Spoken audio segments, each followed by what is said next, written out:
السلام علیکم۔ Oxford university کے چانسلر کا جو انتخاب ہے وہ ہونے جا رہا ہے، لیکن آپ کو ہر جگہ پر یہ چرچا دیکھنے کو ملے گا کہ آکسفورڈ یونیورسٹی کے انتخابات ہونے والے ہیں۔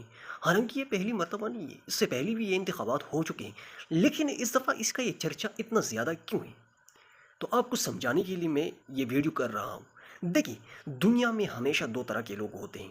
ایک وہ جن کی پہچان کسی جگہ یا کسی ادارے کی وجہ سے ہوتی ہے۔ مثال کے طور پر میں آپ لوگوں کو اپنا مثال دے دیتا ہوں۔ اگر میں آپ لوگوں کو کہوں گا کہ میرا تعلق پشاور سے ہے تو میری پہچان پشاور سے ہے۔ اگر میں دنیا والوں کو کہوں گا تو میں ان کو یہ کہوں گا کہ میرا تعلق پاکستان سے ہے۔ لیکن یہ ایک عام لوگوں کی بات ہے۔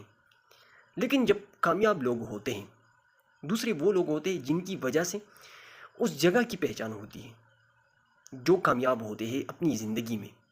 تو عمران خان جو ہے وہ زندگی میں ایک کامیاب ترین انسان ہے اس وقت، کیونکہ انہوں نے جب کرکٹ کے میدان میں قدم رکھا تو انہوں نے وہاں پر کامیابی کے جھنڈے گاڑ دیے۔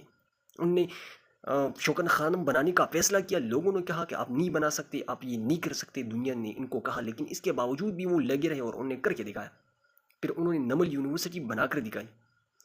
پھر پاکستان جیسے ملک میں یہاں پر کوئی جو سرمایہ دار آپ نہیں ہوں گے، آپ جاگیردار نہیں ہوں گے تو آپ پارٹی کو نہیں چلا سکتے، اتنی بڑی پارٹی کو۔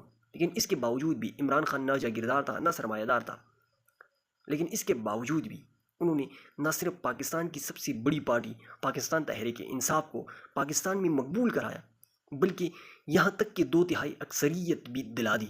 لیکن بدقسمتی سے اگر کچھ انتظامی معاملات کی وجہ سے وہ ان کو نہیں دینا چاہتے تو وہ الگ بات ہے۔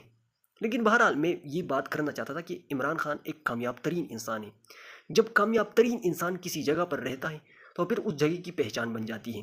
مثال کے طور پر عمران خان جب بنی گالہ میں تھے تو آپ کو ہر طرف بنی گالہ بنی گالہ، تو بنی گالہ کی پہچان عمران خان کی وجہ سے ہوئی۔ پھر یہی کامیاب ترین انسان جب لاہور میں گیا تو آپ کو ہر طرف سننے میں ملتا تھا زمان پارک زمان پارک زمان پارک زمان پارک، کیونکہ ایک کامیاب ترین انسان زمان پارک میں انہوں نے وقت گزارنے کا فیصلہ کیا۔ پھر یہی کامیاب ترین انسان جب جیل میں گیا تو اڈیالہ جیل پاکستان میں بہت سالوں سے، اس میں بہت سارے سیاستدانوں نے اپنا وقت بھی گزارا ہے، لیکن اڈیالہ جیل کو اتنی پذیرائی نہیں ملی تھی۔ لیکن اس دفعہ ایک کامیاب ترین انسان اس کے اندر قید ہے تو گوگل کو مجبوراً میپ کے اوپر، ورلڈ میپ کے اوپر اڈیالہ جیل لکھنا پڑا، کیونکہ ایک کامیاب ترین انسان وہاں پر پڑا ہے۔ پر جب آکسفورڈ یونیورسٹی بذات خود ایک بہت بڑی یونیورسٹی ہے اور بہت پرانی یونیورسٹی ہے اور دنیا کے ٹاپ یونیورسٹیوں میں سے ایک ہے، اس سے پہلے بھی اس کے بہت سے چانسلر کے انتخابات ہو چکے تھے اور ہو چکے ہیں، لیکن اس دفعہ اس انتخابات کا بہت چرچا ہو رہا ہے اور اس کی ایک وجہ ہے، اور وہ وجہ یہی ہے کہ اس دفعہ اس میں جو مد مقابل ہے وہ ایک کامیاب ترین انسان ہے جو زندگی میں انہوں نے کامیابی حاصل کی ہے، اور وہ عمران خان ہے۔ تو زندگی میں جو لوگ کامیاب ہوتے ہیں پھر ان کی پہچان، ٹھیک ہے، کسی جگہ سے نہیں ہوتی، بلکہ اس جگہ یعنی شخصیت کی وجہ سے پہچانی جاتی ہے، چاہے وہ کوئی ادارہ کیوں نہ ہو۔ والسلام۔